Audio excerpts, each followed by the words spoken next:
hacia el núcleo accumbens, hacia la sustancia gris periaqueductal, el RBM, etcétera, para inhibir esta sensación dolorosa, como ya mencioné en la diapositiva pasada.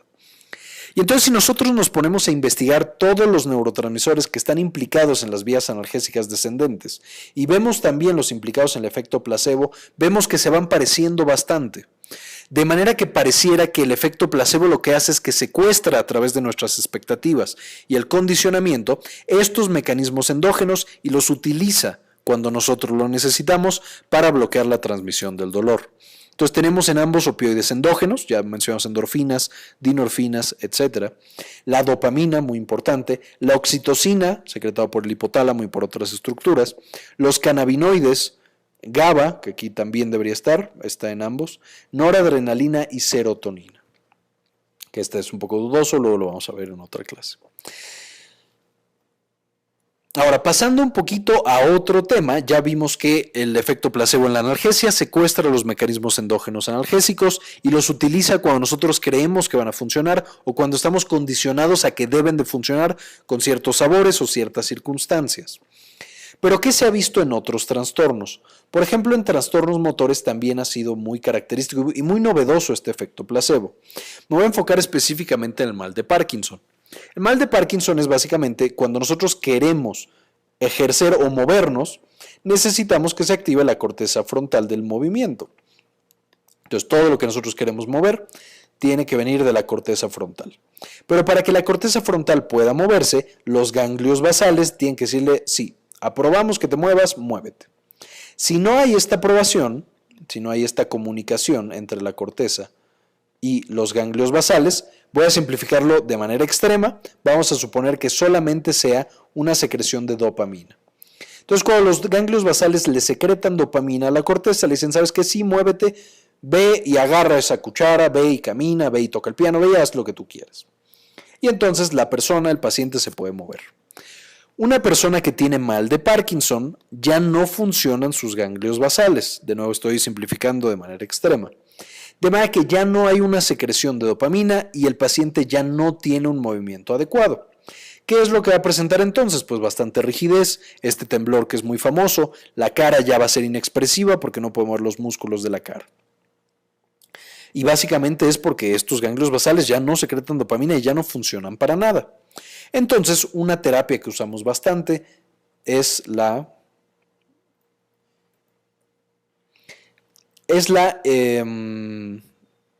se ponen pues unos electrodos directamente en los ganglios basales para activarlos ya no por dopamina sino eléctricamente de manera directa. Otra intervención, otra terapia que se ha utilizado son medicamentos que directamente aumentan la cantidad de dopamina en estos ganglios basales. Y entonces yo le estoy diciendo que la dopamina es esencial para que mejore el mal de Parkinson, ya podrán entender más o menos cómo funciona el efecto placebo. Pues evidentemente aumenta la dopamina, específicamente trabajando sobre las estructuras que ya hablamos de dopamina, BTA, núcleo accumbens y otra que no mencioné que es el estriado. Pero bueno, realmente pasa, o sea, nosotros podemos hacer que si el paciente cree que va a mejorar, secrete más dopamina a estas áreas del sistema mesocorticolímbico, pues pareciera que sí. En un estudio hecho por Benedetti desde el 2005, lo que hacían es que agarraban a dos personas y cuando las estaban operando, implantándoles este electrodo en un núcleo llamado subtalámico, básicamente lo que le decía Benedetti o algún otro investigador era, ok, te voy a aplicar un medicamento que es súper fuerte para quitar el mal de Parkinson. Y entonces le inyectaba solución salina, le inyectaba agua. Nosotros aquí podemos ver una gráfica de todo el experimento y donde está la flechita es donde Benedetti le administraba la solución salina. ¿Qué es lo que estaban midiendo entonces? Los puntitos negros es qué tan rígido estaba el paciente, medido por un médico neurólogo. Y vemos que después de la administración del placebo, este paciente tenía mucha menor rigidez, a pesar de que solo le habíamos administrado agua. Benedetti entonces le decía, bueno, ¿y cómo te sientes? Y entonces el paciente contestaba, me siento mucho mejor con ese medicamento súper mega chingón que me acaba de poner, doctor, ¿no me lo puede poner siempre? Y además, este electrodo registraba qué tanto disparaba este núcleo subtalámico y vio que al principio disparaba mucho y eso generaba la rigidez y el malestar, y después disparaba mucho menos, después de la administración del placebo. De manera que demostró que el hecho de que el paciente creyera que iba a mejorar con solución salina hacía que mejorara no solo cómo se sentía, sino qué tan rígido estaba y qué tanto disparaban estos núcleos, que no tienen que ver con las creencias, tienen que ver únicamente con procesos motores. Sin embargo, no todo fue miel sobre hojuelas, estudiaron otro grupo de pacientes y vieron que no todas las personas respondían a esto. En este también se le administró la solución salina, también se le dijo que era súper mega chingona, pero en este no hubo cambios en la rigidez, el paciente no sentía ningún cambio y el núcleo talámico seguía disparando a la misma frecuencia. De manera que aquí denota otro problema grande que tiene el efecto placebo. No todas las personas presentan el efecto placebo o no todos a la misma potencia. Se calcula que más o menos entre el 20 y el 50% de las personas tienen un efecto placebo franco y que se puede ver en los estudios. La otra mitad no tiene efecto placebo por razones que aún no comprendemos del todo. Y esto me lleva a otro todavía. Vamos a estudiar ahora en la depresión. La depresión, pues evidentemente es un proceso cortical, aunque muchos otros núcleos no corticales también están participando. Aquí lo que se hizo fue de nuevo esta administración paralela, en la cual teníamos una persona que le dábamos el tratamiento químico, el tratamiento que químicamente va a mejorar su depresión. Otro recibía un placebo, o sea, le decíamos que sí le estábamos dando algo, pero no le dábamos nada. Y en vez de usar a alguien que siguiera con la historia natural, de nuevo por cuestiones éticas, se usaba a un paciente que no se le daba tratamiento farmacológico, únicamente se le daba terapia cognitivo-conductual y se veía qué es lo que pasaba con esos cerebros, o sea, qué le estábamos haciendo. Notaron o determinaron que los tres tenían una mejoría. La mejoría mayor era del paciente que recibía el antidepresivo, la fluoxetina. El placebo también tenía mejoría, aunque era más discreta. Y la terapia cognitivo-conductual solita sí tenía mejoría, pero era muy pequeñita. Y determinaron después qué partes del cerebro estaban más activas o menos activas que cuando las comparaban antes de la intervención, o sea, cuando el paciente estaba muy deprimido.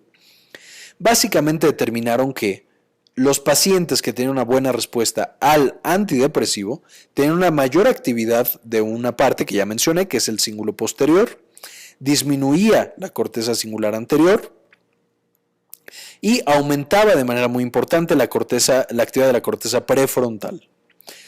Notaron también que un núcleo en el puente, no estaban seguros cuáles, también aumentaba su función, pero no sabían bien cuál era ni para qué funcionaba. También el núcleo caudado, que ya no lo mencioné, pero también es parte de los ganglios basales, disminuía su actividad. Cuando compararon el grupo que recibía fluoxetina, o sea, el antidepresivo, con el que únicamente recibía el placebo, notaron que, primero que nada, también había un aumento en la corteza posterior del cíngulo y una disminución en la corteza anterior del cíngulo. Había un aumento también en la corteza prefrontal y una disminución en el cíngulo anterior. Y entonces dijeron, bueno, como también estos se sintieron bien, estas estructuras deben ser centrales para la patología o para la recuperación del paciente con depresión. Sin embargo, como no hay una respuesta completa, probablemente estos otros núcleos que ya no detectamos en el efecto placebo, también probablemente tengan un efecto que no estamos logrando medir. Por otra parte, como podrán notar, los pacientes que tenían terapia cognitivo-conductual tenían un patrón completamente diferente de activación e inactivación. Estos tenían una inactivación de la corteza posterior del cíngulo, una mayor activación de la corteza orbitofrontal y de la media frontal. No checaron o no hubo una disminución en la corteza anterior del cíngulo, específicamente un núcleo llamado subgenuado. Esto es muy importante porque estos pacientes tuvieron una respuesta menor, lo que apoya más el hecho de que están activando estas dos vías comunes antidepresivas. Sin embargo, aquí surgió otro problema. Mientras que el grupo que tenía fluoxetina a los 6 meses seguía teniendo una respuesta antidepresiva, el grupo que tenía placebo perdió completamente la respuesta antidepresiva.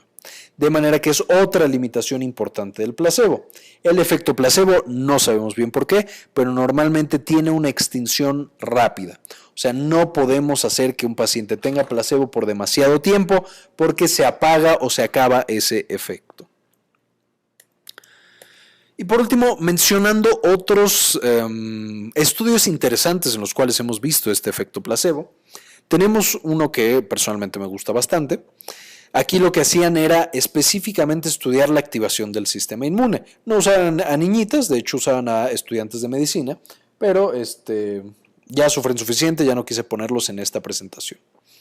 Y lo que hacían estos investigadores eran que les administraban un fármaco llamado ciclosporina A. Entonces esta ciclosporina A bloquea completamente o bloquea partes muy importantes del sistema inmune. Específicamente baja la cantidad de linfocitos T maduros y por lo tanto baja la cantidad de interleucina 2 que hay presente en sangre periférica. Entonces a un grupo de personas, ya quedamos, le daban la ciclosporina A más un sabor, era agua sabor a menta, pero aquí pongo un jugo de naranja, mientras que a otro únicamente le daban el agua o le daban el agua con el placebo desde el principio. Y veían qué es lo que sucedía. Además, solo para probar, le decían a los pacientes, oye, esto va a disminuir tus linfocitos y a estos, también va a disminuir tus linfocitos. Por supuesto, estos pacientes, los pacientes que recibían el fármaco, sí tenían la disminución, mientras que los que recibían el placebo, a pesar de tener o el jugo de naranja o el que el investigador le hacía o lo convencía de que iban a bajar sus linfocitos, no tenían absolutamente ningún efecto. Sus linfocitos se morían de la risa del experimento de este investigador. Después siguieron pasando las semanas y volvieron a llamar a estos estudiantes de medicina y esta vez a ambos les administraron placebo, más el jugo de naranja. ¿Qué fue lo que pasó entonces? Notaron, curiosamente, que su cerebro había aprendido. O sea, el cerebro de estos estudiantes de medicina había aprendido que el jugo de naranja significaba bajar a los linfocitos T y bajar la cantidad de interleucina 2 que había en sangre. Sorprendentemente, estos estudiantes de medicina tal vez no habían aprendido anatomía y bioquímica, pero habían aprendido que el jugo de naranja significaba inmunosupresión, mientras que los otros pues no tenían absolutamente ningún efecto, y era de nuevo completamente independiente de lo que el investigador le dijera.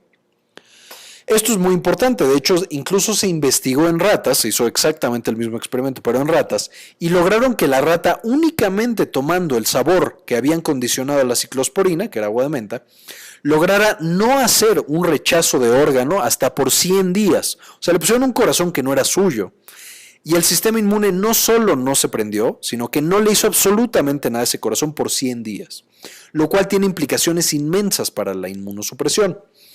Más adelante, estudiando a estos pacientes y a estas ratas, determinaron que era porque el cerebro había aprendido que ahora el jugo de naranja debía asociarse a una secreción de noradrenalina.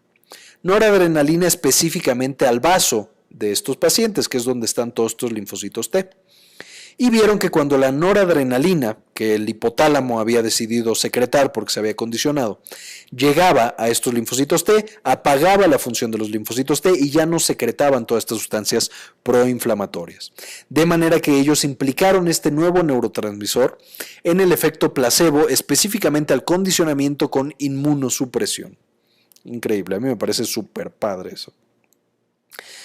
Pero bueno, hablando también ahora de algo opuesto, se tienen reportes incluso desde 1800 que pacientes que eran francamente alérgicos a las flores, o sea, ellos sabían desde chiquitos que eran alérgicos a las flores, cuando nosotros no le poníamos una flor, pero le enseñamos algo que era muy parecido a una flor, empezaban a tener síntomas otra vez.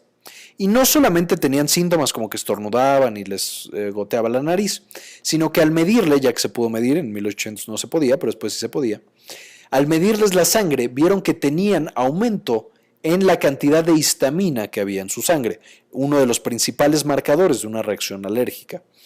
De manera que los cerebros de estas personas se habían condicionado de manera natural a que cada vez que veían una flor, su sistema inmune se activaba y entonces les generaba la reacción alérgica. Su cerebro había aprendido a copiar eso porque era relevante para el cerebro. Esto sería un ejemplo de un efecto nocebo. En este caso están aumentando los síntomas negativos, solamente por el condicionamiento que se generó en el cerebro. Otro ejemplo de efecto nocebo es si nosotros le decimos a la persona que su dolor se va a aumentar.